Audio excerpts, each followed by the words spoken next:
Hello everybody, it's me again. Um, I wanted to do something a little different today, since I've had a lot of people talk about how they're still dying a lot in maps and like not being able to get like to the point where you're actually kind of blasting everything. So I wanted to make kind of a leveling guide, I guess, but not really, since I mean I've said it before, I'm not that good of a guide maker or like whatever it is. So I'm gonna do whatever I can to explain uh,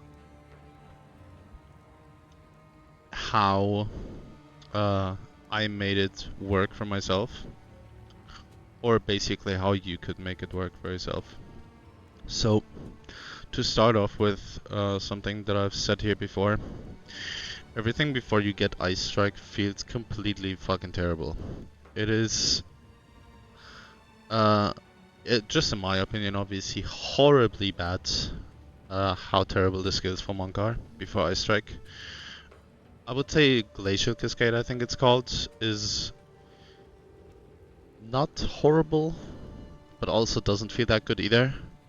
Um, the Falling Thunder, whatever it's called, the skill that you get at the start is, in my, as I said, just in my opinion, uh, trash. And like everything else is just not good.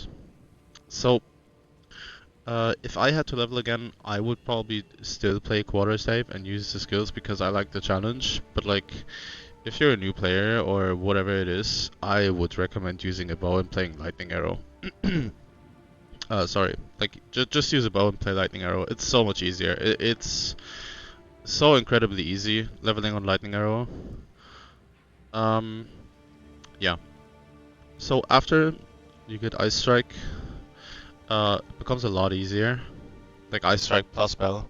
It's like basically your whole thing. You slot martial tempo into ice strike, and that's basically very good already to go with. Other than that, just as a normal build guide, right? Like you play Combat Frenzy the moment whenever you can, slot profusion into it, which you don't even have to at this point, since they buffed the charge generation so much, which I think they will nerf, by the way. Um, okay, for some reason my Atlas tree is gone, which is, I guess, not that bad, as whatever. Um, I'm gonna talk about the Ascendancy first. So, since a lot of people have problems, especially on surviving, I would recommend putting the first 4 points in here. Probably. And like get the highest evasion rating chest you can get yourself. I think that's the best thing you can do. Genuinely. Um, Other than that, I would probably first of all path towards here. Or like some kind of other route, obviously. I think I'm gonna make a new planner, a new tree for this, maybe for leveling completely. But like path to Blinding Strike, because Blinding Strike is very good early game, in my opinion. And I personally like a little bit of Energy Shield. Somewhere slotted onto my gear. Maybe boots, maybe helmet, maybe both. Just so you can, just so you have a little bit of extra HP, basically, to work around. Yeah. So I would also path towards what gives me, first of all, the best defenses, and second of all, the most kind of flat damage that I can have. So if you're pathing for Blinding Strike, obviously pick up a few notes here. As I said, I think I'm gonna make a new planner here, so you can see. This is up towards maps, I would say. So I would probably path towards down here or something. Go here with the flow. obviously with other nodes, and probably path towards up here. Take these nodes, this obviously, and then go down here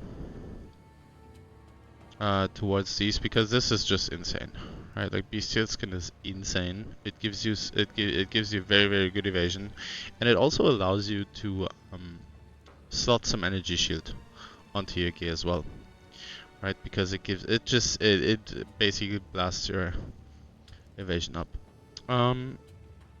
Other than this, if you wanted to play, for example, some kind of elemental damage, you can very much also do that. On my playthrough, I was pathing up towards here because, as I said, I'm also a new player to this game, so I pathed up towards here. I took these notes, then pathed up here. Took a bunch of this stuff up here for more energy shield, for more survivability. Then I filled up this. Then I filled out this tree, the cold damage tree, which is not that good in my opinion, by the way. Yeah, but you can definitely do that. It works. I played up towards endgame with this build, and it did work. It's just not that good, honestly. Yeah. So that is completely up to you as a player. If you want more energy shield, you could path up here. But you could also just slot it onto your gear and play Grim Feast, for example. If you have like 400 to 500 energy shield and you just play Grim Feast, it is so much value. It's actually so insane how good it is, and I'm pretty sure it's getting nerfed or maybe even removed later on.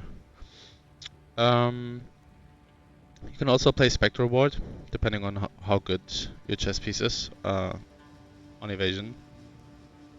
As that comes down to you as a player on how much defensive stats you would like or not. A bunch of players also asked me about Chaos Inoculation, because a lot of players are apparently playing this node and just giga stacking energy shield or whatever they're doing. I did not really look into it, but I do not recommend playing this personally, because not that it's bad. I'm pretty sure it's probably the best node in the game, going off of like a lot of energy shield, because you're basically unkillable. But I am pretty sure this is gonna change after holidays. It's either this changing or it's energy shield changing, which makes this a lot worse afterwards. So if you don't care about that, I mean, this is probably very good. As I said, I didn't really get much into Chaos Inoculation. It's more so for endgame probably as well. But you could definitely play this and stack, I guess, energy shield and a lot of evasion and basically never die. But yeah. Most important thing to pick up, obviously, the moment you pick up Combat Frenzy, you want Resonance as well. If you don't have Resonance, Combat Frenzy is completely useless. So yeah, you definitely want this. As I said, I think I'm gonna do a new skill tree just for leveling, maybe for like the first, I don't know, 80 nodes maybe, and see how that goes. I'm not entirely sure yet, but yeah, I think that's the most important parts. As I said, I think the ascendancy is the most important, because most people struggle, I think, with probably the fourth the most, maybe the third even. If you have more defenses early, it's probably easier to clear your stuff anyway, right? So, yeah. And if you go to 5-6, I would take this, and afterwards go into Elemental Expression, or maybe, as I said, I am the Blizzard. I still didn't try it out because I keep gambling my gold on Alva. But yeah, that's... I still need to try this out, which I will. With like the unique ring that shatters instead of freezing. And yeah, I mean Spirit. To get to Spirit, I think if you get to 100 Spirit throughout the campaign, I'm pretty sure. You obviously pick up Herald of Ice first, and then you pick up Combat Frenzy, I guess, as a second one. Probably, yeah. Yeah, you're getting through the game without any charge, like with using killing palm until that, and afterwards it's combat frenzy on the next one, I guess. And I guess as the third one in campaign, you could pick up Grim Feast. You could also pick up Wind Dancer. You could also pick up Herald of Thunder for a little bit more damage, and if you're using Charge Staff already. I honestly forgot when I started using Charge Staff. I'm not gonna lie to you. I'm pretty sure it was very early on. But yeah. If you're using Charge Staff already, I guess you could also use the Herald of Thunder. I would probably prefer more defenses. But that is also up to you as a person. Other than that, for early mapping, as I said, the Ascendancy is very important. For the Atlas tree, I genuinely think the first 2 points you should all of them, like all of this should go into waystones. All of this here needs to be waystones to make yourself being able to sustain waystones early on. Even with all of these nodes, it is very, very hard to sustain waystones. What I would recommend for everybody is to use your best maps, the ones with the highest chance of dropping waystones on boss maps, because bosses generally have the highest chance of dropping good waystones, or anything basically. So that is my take on that. Other than that, I guess it's pretty much nothing. Not much to say here. As I said, it's not really a leveling guide, but somewhat for early mapping as well. You know, when you're getting out of the campaign, using Grimfeast, Charge Staff, whatever, get a little bit of better gear, like a bunch of gear you can buy with one exalt, like a bunch of good stuff. That gets you through early mapping, especially a very good chest. Like a good chest is your baseline for getting through maps. Everything else can be slotted in, and obviously good staff, right? But I think like a decent, you will get a decent staff, for cheap as well. Yeah, I think that's pretty much it. I appreciate everyone watching, and yeah, thank you guys. See you in the next one. Bye bye.